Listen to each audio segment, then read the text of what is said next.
we all work together to make sure safety is the most important thing. Whenever you approach your vehicle, you want to go from the right side of the vehicle and never turn your back to oncoming traffic. So this is a very important symbol, and I need all of you to understand this. I need you to tell your friends. Let's continue. You need to think of your car and the space around your car as a space. You don't want anyone to come into your space. Your space will give you safety.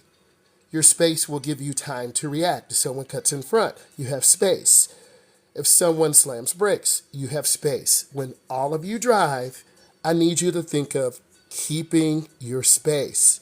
And guys and ladies, you need to be telling your friends, we have driver's education class right now. Always be aware of debris on the ground. When you come to your